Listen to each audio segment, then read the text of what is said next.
Bonjour chers abonnés, bonjour chers followers, Badibanga Sébastien pour la chaîne Curly New York. Café philo numéro 2. Il faut absolument fuir les personnes négatives. Jean-Paul Sartre a dit un jour, l'enfer c'est les autres. Je suis à 100% d'accord avec ce philosophe. Pourquoi je réalise ce sujet?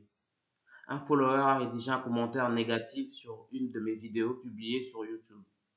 En clair, il a critiqué la forme sans parler du fond. Au lieu de le clasher, je lui ai juste répondu « Ok, je suis d'accord, à la prochaine fois, je ferai de mon mieux pour vous satisfaire. » Les amis, contrairement à ce qu'il se dit de nos jours, la gentillesse est une qualité, non un défaut. Cela dit, il ne faut pas être gentil avec tout le monde. Aussi bien des proches, des amis, des connaisseurs ou des collègues n'aiment pas les gentils. Plus tu es gentil, mieux ton entourage te prend pour un con. C'est véridique. Le dicton français qui dit trop bon, trop con reflète la réalité. Dans ma vie personnelle, j'ai remarqué que les femmes, notamment, ont tendance à abuser et à profiter de ma gentillesse. Je m'explique. Je m'entends mieux avec les femmes qu'avec les hommes. Désolé, messieurs. Je trouve simplement que les dames sont plus profondes que nous autres mâles. Par conséquent, mes amies filles me prennent parfois pour un faible car je les respecte, je les écoute. Lorsqu'elles parlent, en gros, je les traite bien. Du coup, elles en viennent parfois à me marcher sur les pieds, à vouloir me dominer en croyant que j'allais me laisser faire. Or, je reste un homme. Le constat est sans appel, les amis. Quand je suis trop gentil avec les femmes, soit elles me prennent pour un homosexuel, soit elles croient que je ne suis pas viril. Ce qui est faux. Malgré cette dérive, je vous conseille, les amis, à rester vous-même. Il faut juste sélectionner les personnes que vous fréquentez. Même si hommes comme femmes ont tendance à vous intimider lorsque vous êtes gentil, la gentillesse est la clé, selon moi, qui vous permettra d'attirer les bonnes personnes, les personnes de qualité qui seront à même d'apprécier votre gentillesse. Revenons à ce YouTuber qui s'est défoulé sur ma vidéo.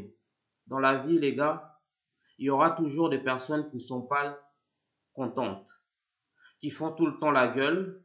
Certains individus cherchent à transmettre leur négativité, leur mal-être aux autres.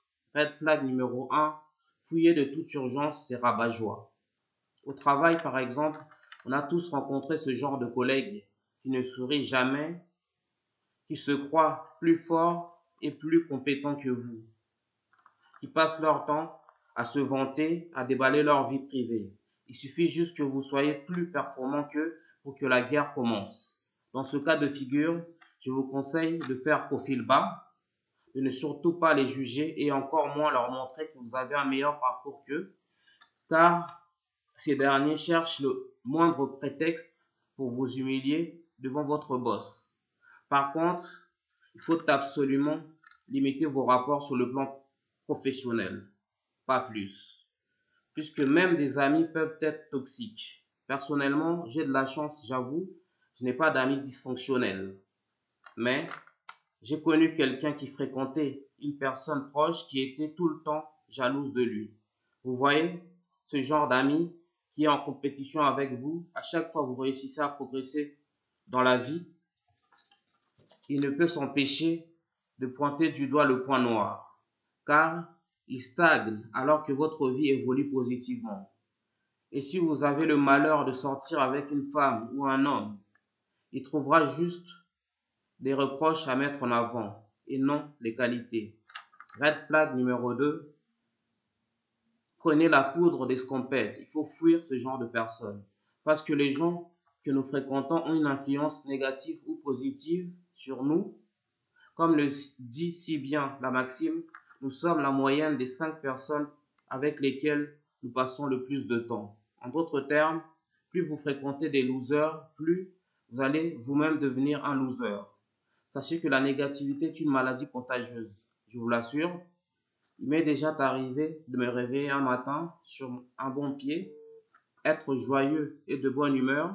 Il suffit juste d'un appel pour que l'horizon s'assombrit, que l'atmosphère change.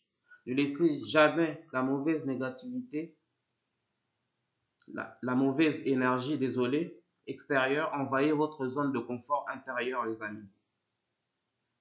Pour ce faire, je vous conseille de lire ce livre. Il est magnifique. Les 4 accords Toltec, la voie de la liberté personnelle. Je vous mets le lien dans la description. Ce bouquin vous apprend à ne rien prendre personnellement et à vivre en paix avec vous-même, avec les autres, malgré un écosystème parasite.